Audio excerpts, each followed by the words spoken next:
আজকের ভিডিও শুরু করার আগে গতকালের ভিডিও নিয়ে দুটো কথা বলতে চাই। আমি জানি না ভিডিওটার মানে কি বুঝেছেন সবাই, হয়তো আমার বলার ভুল ছিল। আমার বক্তব্য যেটা ছিল গতকালের ভিডিওতে সেটা হচ্ছে যে আমরা অনেক দিন ধরে শুনছি যে মোহনবাগান আগে কোচ ঠিক করবে, তারপর প্লেয়ার নির্বাচন করবে। সেই কথাটা বলার উদ্দেশ্য আমার কালকের ভিডিওতে ছিল না।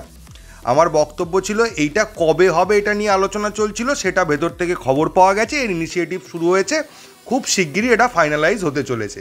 মানে এতদিন পর্যন্ত এটা নিয়ে কোনো ফাইনালাইজেশনের ব্যাপার ছিল না, শুধু আমরা জানতাম যে এটা হবে, কিন্তু যে খবরটা পাওয়া গেছে এটা নিয়ে ফাইনাল কাজকর্ম শুরু হয়েছে, এইটা বক্তব্য ছিল। জানি না কি মানে বুঝেছেন কয়েকজন, তো তারা আমাকে অনেক কথাই বললেন, যাকে সেসব ছেড়ে দিই। এবার চলে আসি আজকের ভিডিওয়ে। আজকের ভিডিওয়ে মূলত আলোচনা করব যে মোহনবাগানের ফার্স্ট 11টা কী হতে চলেছে, বা কোন কোন জায়গায় পরিবর্তনটা দরকার, বা কোন কোন জায়গায় আমাদের প্রবলেম রয়েছে। এই মুহূর্তে দাঁড়িয়ে মোহনবাগানের কি ফার্স্ট 11 রয়েছে আর কি কি চেঞ্জেসের প্রয়োজন। যদি একদম প্রথমে চলে আসি তাহলে গোলকিপার থেকে শুরু করব। গোলকিপারে বিশাল কাইত, খুব ভালো কথা, আমাদের প্লেয়ার রয়েছেন, খুব ভালো খেলেছেন। গত বছর কিছু ফাম্বেল হয়েছিল, যার জন্য কিছু গোল খেতে হয়েছিল, সব ঠিক আছে, বাট এটা হলো পার্ট অফ গেম, এটা হতে পারে, কখনো আপ ডাউন হবে। বিশাল কাইতকে দিয়ে কাজ চলে যাবে, কিন্তু বিশাল কাইতের যদি চোট লাগে, বিশাল কাইতের যদি কোনো প্রবলেম হয়, সেকেন্ড গোলকিপার কে? কারণ আরশানোয়ার শেখকে নিয়ে তো আমরা আইএসএলেই কোনো ভাবনা চিন্তা করতে পারি না, তারপর আবার ACL 2। তবে এইটাও শোনা যাচ্ছে যে ACL 2 এর ক্ষেত্রে যেহেতু একটু বিদেশির সংখ্যা অনেক বেশি নেওয়া যেতে পারে, তো সেক্ষেত্রে একজন গোলকিপারও যদি মোহনবাগান নেয় তাতে অবাক হওয়ার কিছু নেই, একজন বিদেশি গোলকিপার।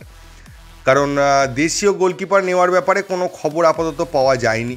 সেটাও নিতে পারে যে একজন ভালো দেশীয় গোলকিপার নিল, কিন্তু আমার মনে হচ্ছে একজন বিদেশি গোলকিপারও কিন্তু নিতে পারে মোহনবাগান ACL 2 এর কথা ভেবে। সেক্ষেত্রে বিশালের চোট লাগলে তাকে খেলিয়ে দেওয়া যাবে।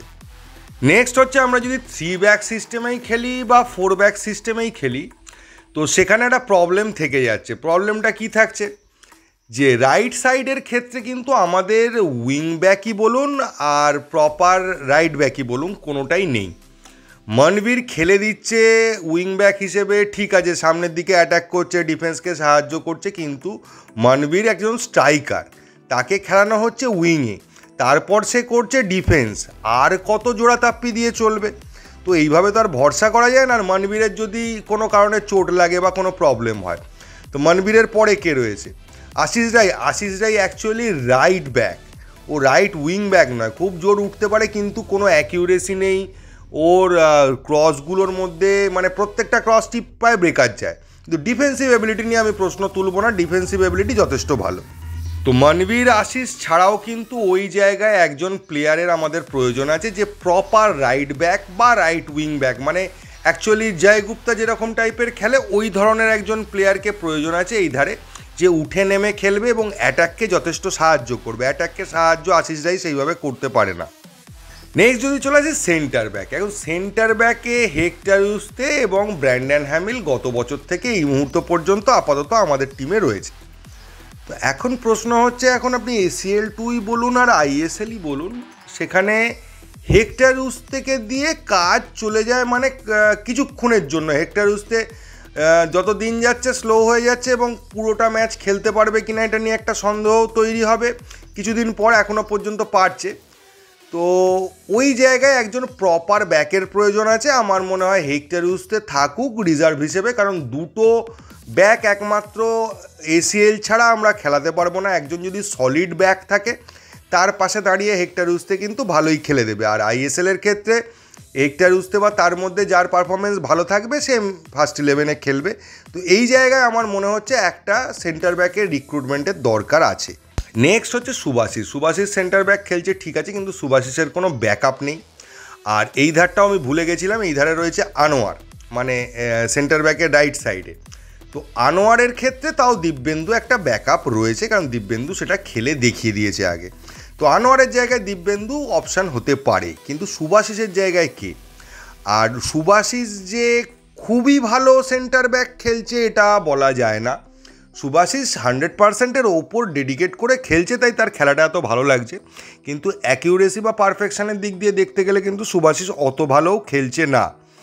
এবার সুভাশিসকে যদি আমরা সেন্টার ব্যাক থেকে লেফট ব্যাক ভাবি তাহলেও একটা সমস্যা রয়েছে, সেটা হচ্ছে শুভাশিস লেফট ব্যাকটা খেলে দেবে, কিন্তু ও উঠলে নামতে পারে না, নামলে উঠতে পারে না। যদিও উইং ব্যাক না খেললে অতটা নামা ওঠার প্রয়োজন নাও হতে পারে, সেক্ষেত্রে শুভাশিস কাজটা চালিয়ে দিতে পারে।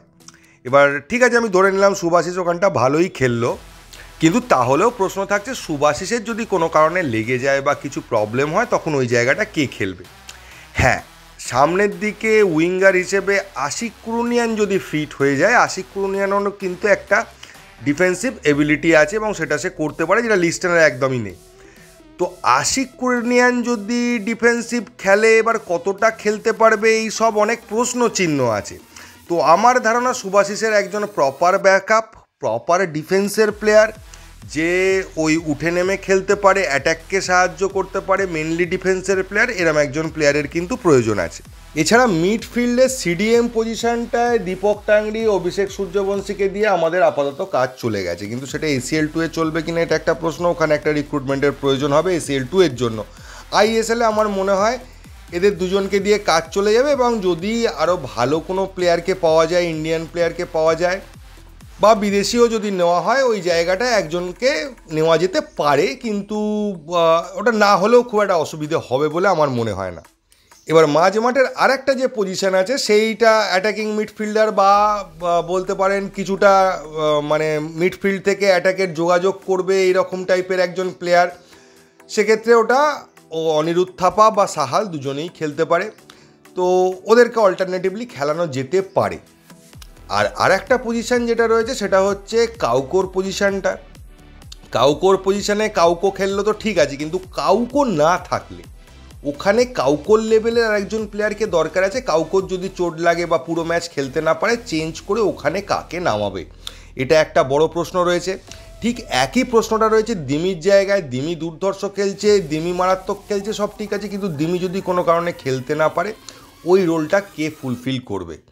তো এই কাউকোর জায়গাটা খেলার জন্য বা আর একজন মিডফিল্ডে একদম প্রপার ডিফেন্সিভ মিডফিল্ডে একজন ব্যাকআপ, আর দিমিত্রির ব্যাকআপ হিসেবে একজন নাম্বার 10 প্লেয়ারের কিন্তু ভীষণ দরকার আছে। এবং যদি কোনো কারণে হুগো বুমোস ফিরে আসে, সেক্ষেত্রে দিমি হুগো অল্টারনেটিভ করে খেলতে পারে। এবার লাস্ট যে অপশানটা রয়েছে সেটা মোটামুটি আমাদের সেটেলড। সেটা কীরকম, যে জেসন কামিন্স থাকছে, এরকমই খবর রয়েছে। এছাড়া যে সেকেন্ড স্ট্রাইকারের অপশানটা, সেটা যদি সাদিকু থাকে তো সাদিকু, আর সাদিকুকে যা খবর আছে সাদিকু থাকছে না, তার জায়গায় জেমি ম্যাকলারেন আসছে, তাতে কোনো প্রবলেম নেই। ওরা দুজন striker proper Fox in the box হয়ে যাচ্ছে।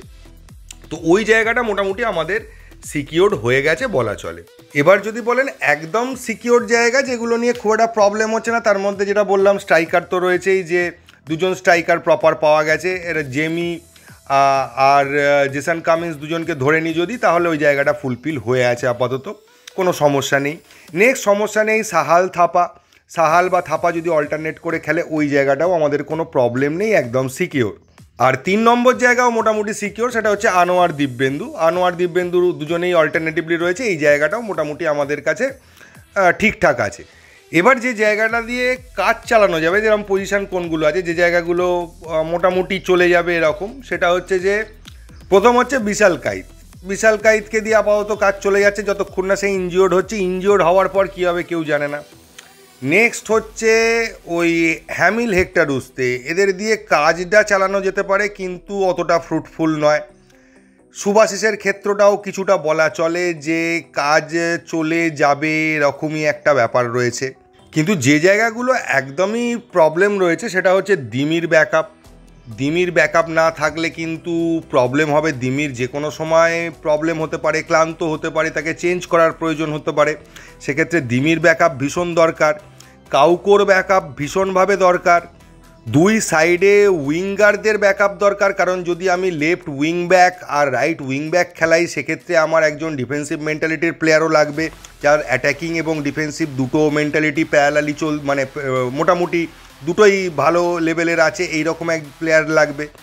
সিডিএমও আমাদের ISL-এ কাজ চলে যাবে, কিন্তু ACL 2-এ অন্য ভাবনা চিন্তা করতে হবে। মুশকিলটা হচ্ছে ISL এবং AFC-তে বিদেশির পার্থক্য এতটা হয়ে গেলে, প্রায় সেই এক্সট্রা টাইম যেটা বলেছিল যে আলাদা আলাদা টিম করতে হবে, সেই জায়গাটাই দাঁড়িয়ে যাচ্ছে আলটিমেটলি। কারণ আইএসএলে যাদেরকে দিয়ে কাজ চলে যায় তাদেরকে দিয়ে ওই চ্যাম্পিয়ন্স লিগ খেলাটা মনে হয় না খুব একটা ইজি ব্যাপার হবে। তো দেখা যাক ফাইনালি কি হয়। এই মোটামুটি চেঞ্জেসগুলো আমার মনে হয়েছে, আমার মাথা থেকে যেগুলো এসছে যে এই জায়গাগুলোয় কিন্তু পরিবর্তন মোহনবাগানের দরকার। খুব ভালোভাবে দেখলে অনেকটা পরিবর্তনের দরকার আছে। যতই টিম লিগ শিল্ড জিতুক না কেন, রিপেয়ারের জায়গা কিন্তু অনেকটাই আছে। তো দেখা যাক কী হয়। এই ভিডিওতে এইটুকু। যদি ভিডিওটা ভালো লাগে প্লিজ চ্যানেলটাকে সাবস্ক্রাইব করবেন। থ্যাংক ইউ, ধন্যবাদ এবং জয় মোহনবাগান।